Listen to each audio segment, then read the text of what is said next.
మన నుంచి వచ్చినటువంటి ప్రజల నుంచి వచ్చినటువంటి మన పంచాయతీరాజ్ ఛాంబర్ సర్పంచ్ సంఘాల నాయకుల్ని గెలిపించుకుంటే మన గ్రామాలు బాగుపడతాయి, మన పట్టణాలు బాగుపడతాయి. అందుకనే పార్టీలకు అతీతంగా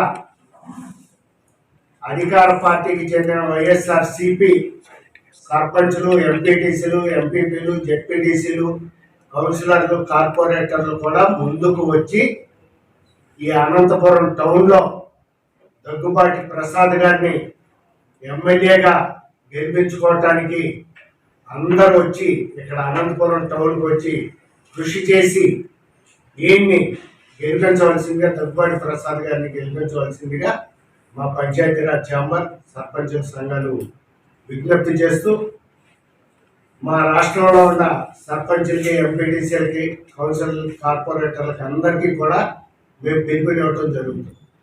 ఎందుకంటే ఈ రోజున జగన్మోహన్ రెడ్డిని ఓడించితేనే మా స్థానిక సంస్థలకు మనుగడ.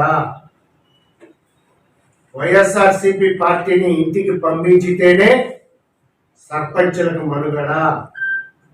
వైఎస్ఆర్సీపీ పార్టీని ఓడించి ఇంటికి పంపించితేనే మన గ్రామాలు అభివృద్ధి చెందుతాయి. జగన్మోహన్ రెడ్డిని ఇంటికి పంపించితేనే పట్టణ ప్రజలకు న్యాయం జరుగుతుంది.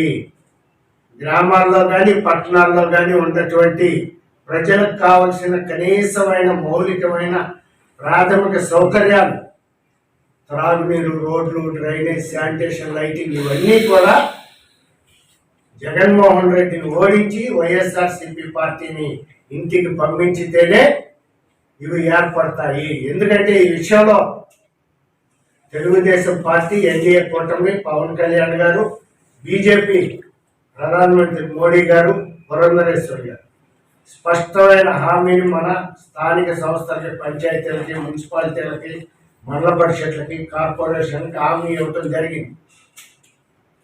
రాష్ట్ర ప్రభుత్వం నుంచి ఇవ్వవలసినటువంటి వాటా నిధులు మన గ్రామ పంచాయతీలకి, మున్సిపాలిటీలకి అన్నిటికీ కూడా ఇస్తామని స్పష్టంగా హామీని ఇవ్వటం జరిగింది.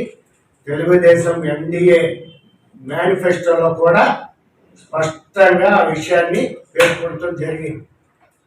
అదేవిధంగా మన స్థానిక సంస్థల ప్రజాప్రతినిధులైన సర్పంచులకి, ఎంపీటీసీలకి, ఎంపీపీలకి, జెడ్పీటీసీలకి, కౌన్సిలర్లకి, కార్పొరేటర్లకి, జిల్లా పరిషత్ చైర్మన్ వరకు, మున్సిపల్ చైర్మన్లు, మేయర్లకు అందరికీ కూడా గౌరవ వేతనం కూడా పెంచుతామని స్పష్టంగా ఎన్డీఏ మేనిఫెస్టోలో లిఖితపూర్వకమైన హామీని ఇవ్వటం జరిగింది.